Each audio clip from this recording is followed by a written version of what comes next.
சின்ன சின்ன அத்துமீறல் புரிவாய், என் செல் எல்லாம் பூக்கள் பூக்க செய்வாய்.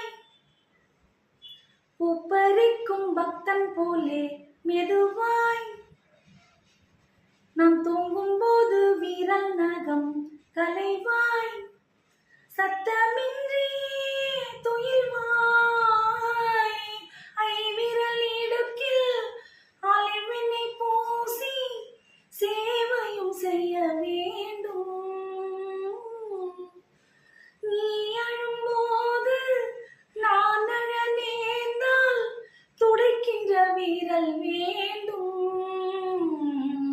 சிநேகிதனே சிநேகிதனே ரகசிய சிநேகிதனே,